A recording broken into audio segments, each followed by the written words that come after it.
From across Maryland, Virginia, and the District, this is Washington's 24-hour local news leader. News Channel 8's Live This Morning starts right now.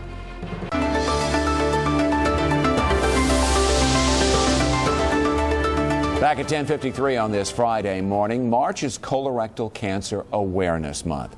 Colorectal turns out to be the third most common cancer in men and women. Dr. Anu Gupta is with the Associates in Radiation Oncology, and she is live with us here in the studio right now to talk about a number of different things, including early screenings and treatment here. But the first thing I want to talk about, Dr. Gupta, is sort of the veil that gets put over colorectal cancer. It's something that people don't want to talk about. They don't want to think about. Avoidance is so much of a problem here because, and we'll talk about this in just a bit, this is actually a pretty good news story, as it turns out, when it comes to you've got some very effective treatments. If you find it early enough, 5-year survival is very good. But it's just getting past that sort of initial, it's a thing I just don't like to think about. How do you do that? Right. You know, we have multiple screening tools and tests for a variety of malignancies, and colorectal cancer seems to be the one that nobody, as you said, wants to talk about.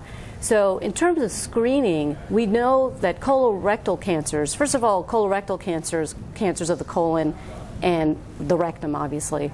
And when we talk about colon, there are multiple segments to the colon. And in terms of screening, colonoscopies are probably the best screening tool that is available. Now, we're actually looking at some video of one of those exams right now. Right. So a colonoscopy involves inserting a tube into your colon to get images and pictures of the colon. And it is something that is fairly invasive. It can be uncomfortable and does require some preparation work as opposed to other screening tools that we have. So there's a little bit of, I think there's a little bit of fear associated with it because of that. And it's the same sort of reluctance, too. Again, it's an unpleasant subject. I don't want to have to think about it.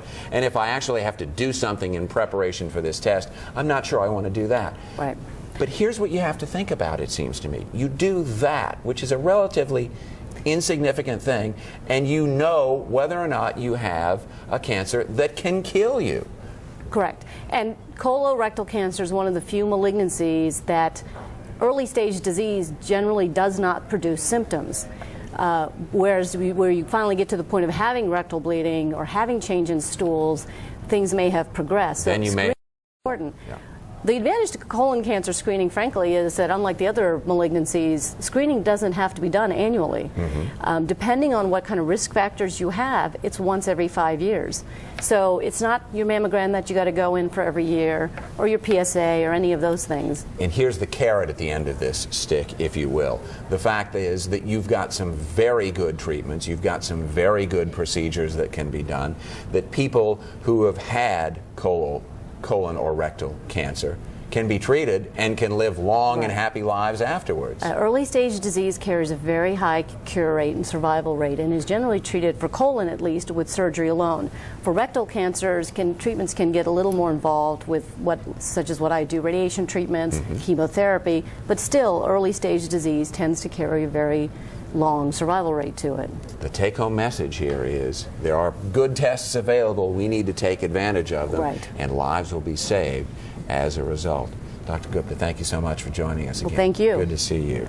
We're going to step away for just a bit. At the top of the 11 o'clock hour, back with more news. We invite you to join us.